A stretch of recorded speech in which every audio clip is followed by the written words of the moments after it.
Ассаламу алейкум туғандар, қандайсыздар?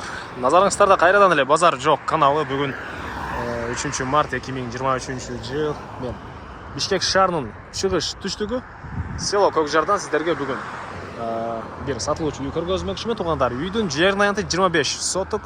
Үй өзү 358 квадрат метр туғандар. Ушундай чоң үй жана салыштырмалуу жакшы баада дейт. Үй ээси деле срочно сатылат деп айтты. Биринчи эле болуп баруу жолун түшүндүрөйүн, көп сүйлөп койдум окшойт туғандар. Мен турган жер 7 апрель жана Кыдыкеев көчөсүнүн кесилишинде турам. Ошол жерден түз эле сиздер чыгышты карай 390 метр бассаңыздар сатылуучу үй жайгашкан тугандардан. Бул 7 апрель көчөсүнө тугандар билесиздер, көптөгөн эле маршруткалар өтөт жана бир аз эле түштүктү карай бассаңыздар, түштүк магистрал, бир аз эле түндүктү карай бассаңыздар Көкжардын круговой Алхунбаев 7 апрель көчөсүнүн кесилиши болуп калат. Ошондой да мен сатылуучу үйгө карай жол алдым. Сиздер лайктан басып өз оюңуздар комментарийге жазып коюңуздар. Анан күн сайын Бишкек шаарынан Чүй областына сатылуучу үйлөрдү, квартираларды, жерлерди көргүңүздөр келсе, подписаться баскычын басып кетиңиздер. Ориентир тугандар, могу медициналык клиникага деле алсаңыздар болот. Мына ушундай. Мынакей тугандар, келүү жолун түшүндүргөнчө бүгүнкү чыгыштагы сатылуучу үйгө да жетип келип калдым. Бул көчө тарабы туганда көчө тараптан көрүп тургансыздардай дарбаза 2 экен. Негизинен жерин аянты деле чоң, 25 соток тугандар. Мынакей төрүндө чоң үй. Азыр анда көргөзсөм, биринчи чек араларын көргөзөйүн. Эң эле батыш чек арасы мынакей бул жерден башталат. Эң эле чыгыш чек арасы бул кошунанын заборуна чейин, мынакей бул жерге чейин болуп калат тугандар. Мынакей көчөлөрдү көрүп турасыздар, орто кеңдикте природный газ бар. Центральный канализация бар экен, суу, свет бар тугандар. Анан жерин аянты 25 соток. Экөө болуп алсаңыздар деле болот. Үй деле чоң, 2 дарбаза да тең орнотулган тугандар. Мынакей, мына ушундай.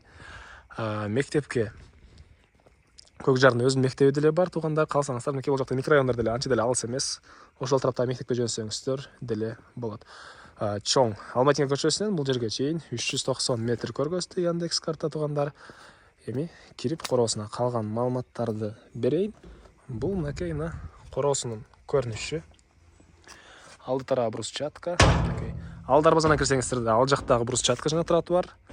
Бул жактан кирсеңиздер деле мынакей бул жагы тротуар, бул жагы машина киргенге жол. Летний кухня, гараж жана бул жакта узун туурасы 20га 10 болгон чоң үй. 358 квадрат метр экен. Кирпич стенасы, сейсмопояс колоналар коюлуп, биринчи этаж менен экинчи этаждын ортосунда плиталар ташталган тугандар. Анан тегерентте короосу забор кылынган.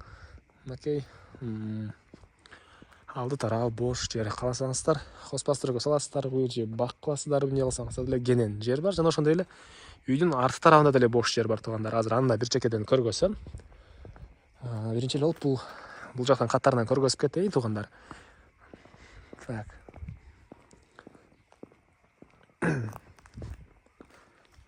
Чыгыш чек арасы бул заборго чейин. Бул навестин түбүндө азыркы учурда 2 очогу бар экен. Негизи боюнча очог үчүн расчет алынган навес окшойт. Мынакей. Жана ошол эле жерден түз эле кирсеңиздер, бул жакта летний кухня.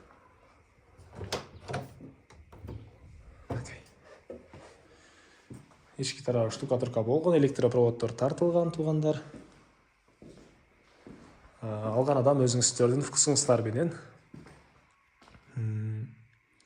калагандай ремонт кылсаңыздар болот. Мынакей батыш тараптан катарынан терезелер, стена кирпич. Так, анан бул чоң үйүбүздө деле тугандар. Мынакей терезелер орнотулган, ички тарабы штукатурка бойдон и электропроводдор тартылган, канализациянын турбалары орнотулган тугандар. Мынакей бул түштүк тарабы. Анан бул үйгө деле 2 тараптан кирсеңиздер болот. 2 өз-өзүнчө эшиги, артында дагы 2, 4 жалпы негизи кирүүчү эшиги бар. Азыр оң тарабын көргөзөйүн, анан сол тараптагы эшик менен кирип, кийинки жагында көргөзөм тугандар. Мынакей. Бул негизи кирүүчү эшиги. Мондай терезелер, жана тышкы тараптан темирден болгон решеткалар тугандар. Бул прихожка, киребериш. Түштүк тараптан терезе, отопление батареялар орнотулган, ылдый стяжка болгон тугандар. Киргенде эле мондай чоң бөлмө, холл. Жана бул холлдон калган бөлмөлөргө өтүп кете алабыз. Чыгыш тараптан, түштүк тараптан терезелер орнотулган. Жана видеонун башында айткандай, биринчи этаж менен экинчи этаждын ортосунда плиталар тышталган туугандар. 25 соток жер, узун туурасы 20га 10 болгон чоң үй туугандар. Анан бул жакта кухня окшойт менин оюмча. Бул жакта отопление котелу жайгашкан бөлмө. Сырткы тараптан эле кирип чыксаңыздар болот. Бул жактан мынакей. Бул жакта санузел гирошотолгон бөлмө окшойт, мынакей. Экинчи этажга чыгуучу тепкичтер бул жерден орнотулган.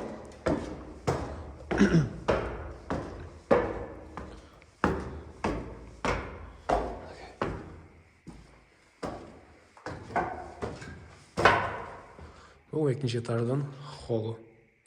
Так. Оң тарапта бир бөлмө. Чердакта ушул жерден чыгып кетсеңиздер болот экен. Ушул тараптан терезе орнотулган. Алган адам өзү каалагандай ремонт кылса болот, мынакей. Штукатурка бойдон каалаган обоюңузду чаптай аласыз. Бул жакта бир бөлмө. Бул жакта дагы калган бөлмөлөр катарынан жайгашкан. Мынакей.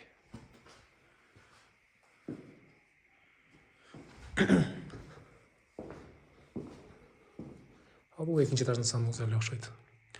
Эми корбосун ачып, кийинки эшиктен кирип, үйдүн аркы жагын көргөзөйүн. Мен кайра эле сатылуучу үйдүн корбосундамын. Анан мына үйдүн чыгыштарына дагы бул жагында кенен мондай жер. Кааласаңыздар навес кылсаңыздар деле болгудай. Анан үйдүн жарымына сиздер бул жагынан да кирип чыксаңыздар болот. Азыр бул жактан да ички тарабын көргөзсөм. Негизи эки адам болуп деле алсаңыздар, мына өз-өзүнчө дарбаза жана бул жерден бөлүп, өз-өзүнчө мынакей эшиктер. Же бир адам болуп деле алып койсоңуздар болот. 25 соток жер. Анан баасы деле туугандар салыштырмалуу. Арзан экен. Салыштырмалуу башка эмелерге. Азыр видеонун жүрүшүндө баасын деле айтам. Так. Азыр тегерентен мындайын айланып, анан бул жактын ички тарабын көргөзөйүн. Так, дагы эмне маалымат? Башка документти айтпаптырмын, Документ. Туугандар, документи баары жайында эч кандай проблема жок. Алсаңыздар эле ошол замат өткөрүп беребиз дейт. Бул үйдүн чыгыш тарабынан көрүнүшү. Арт тарабынан эле мындай бактар, тротуар. Бул жакта навес. Навестин төрүндө үйдүн тышкы тарабынан ажаткана, эко деле катарынан. Центральный канализация бар, туугандар, мынакей газдын турбалары деле өткөн. Үйдү бүтүрсөңүздөр эле киргизе алсаңыздар болот. Даже мынакей ушул жерге чейин келиптир, туугандар. Отопление, газовый котел окшойт менин оюмча. Турбалары мындай тартылган, туугандар. Бул жакты көрүп чыктык. Эми сиздерге бул жагын көргөзөйүн. Бул жагын артынан кирип көргөзөйүн. Тиги жагын алдынан кирип көргөзгөнлөп. 4 эшик ошондо жалпы, туугандар. Окей. Отопление, котел жайгашкан бөлмө. Негизи кирүүчү эшиги ал жакта, бул арт тарабындагы эшик, туугандар. Андан ары бул жакта мындай бир бөлмө. Алды тарабынан кирилген эшик мынакей бул жерде болуп калат. Формасы, туугандар, бул үйдүн бул жагын эле планы аркысында эле болуп калат. Кире бериш, анан мындай холдон калган бөлмөлөргө.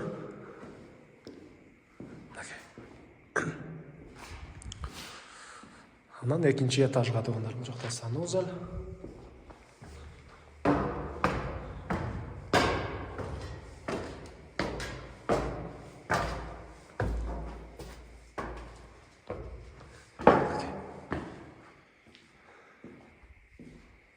Экинчи этаждын санузели, жанакыдай эле калган дагы бөлмөлөр, туугандар.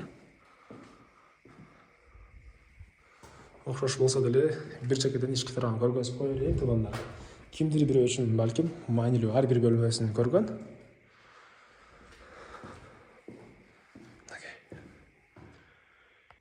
Мен кайра эле сатылуучу үйдүн коросундамын, туугандар. Бул үйдүн батыш тарабы, бул жакта эле мондай кенен жай. Анан үйдүн тышкы тарабындагы ажаткана экөө жана бул жакта мөмө кирген жаш алма бактары, өрүк багы да бар экен.